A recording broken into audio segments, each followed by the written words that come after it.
Hi, I'm Maisie Weller. If we haven't already met, I'm a young emerging musician, and you might have seen videos of me playing the kakas.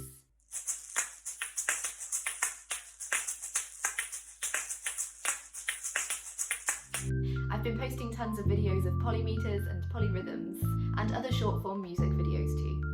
I have recently been blessed by a growing Instagram account, and I'm super encouraged by this because music is what I've been spending my whole life working towards. So now I want to get to know you, my audience, more, and I hope that you want to get to know me too. So let's start this Q&A. What's your background in music?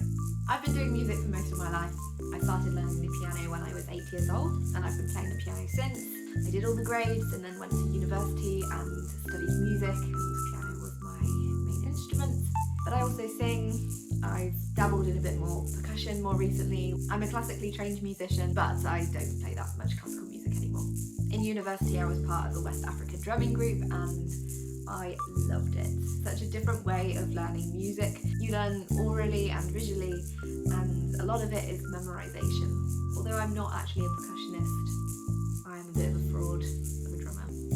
I actually became really interested in polyrhythms and polymeters by watching the videos of Adam Neely in particular, others as well, and I started using musical techniques like that in my compositions, and it's so much fun. I'm also a bit of a music theory geek, so these sorts of things really interest me. Have you ever played the drums? Not a drum kit, although I've had a go, but I've not pursued that at all. But yeah, other than West African drums, no, not really, although I'd really like to. How do you rehearse polyrhythms? Well, it depends. Some polyrhythms are really commonly used in music, for example a 3-2 polyrhythm.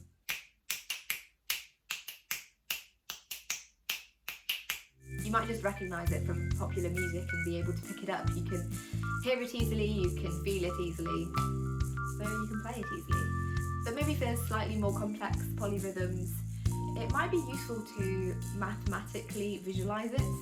For example, with this 5-2 polyrhythm, it can be helpful to write out the subdivisions of this by finding the lowest common multiple and then writing out basically 10 semiquavers. So you'll have 2 groups of 5 and 5 groups of 2.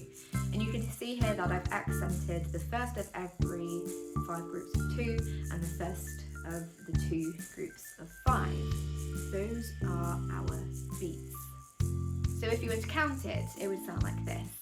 1 and 2 and 3 and 4 and 5 and 1 and 2 and 3 and 4 and 5 and then you can gradually speed it up and eventually start to feel it. But honestly, I think learning polyrhythms and polymeters on the kakas is far easier than learning it on any other instrument. And let me tell you why. Because of the way that kakas function, it's more to do with the motions and the muscle memory rather than counting necessarily. Yes, counting is involved. The shaking and the swings and the switches kind of automatically create the polyrhythm for you. Maybe I'll do another video on this specifically because it would be way easier to show you and talk in more depth about it. So in some ways, the kakas have taught me a lot about polyrhythms and polymeters that I never would have otherwise known. How did you discover the kakas? I actually came across the kakas online.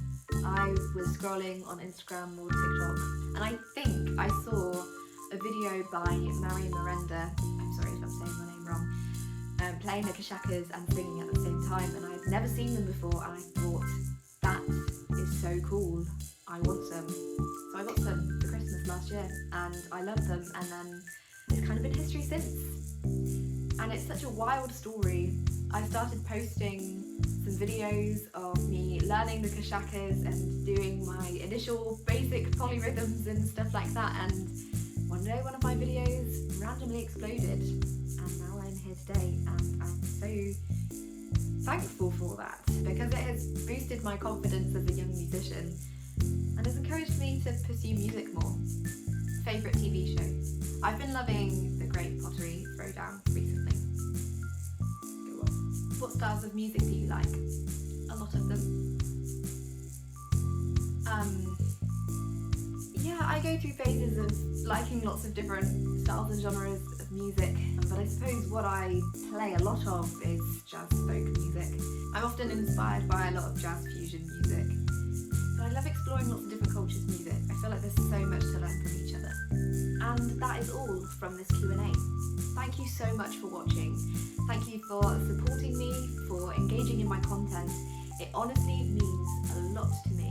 If you haven't already, please hit that subscribe button. And one more thing, I said at the start of this video that I wanted to get to know you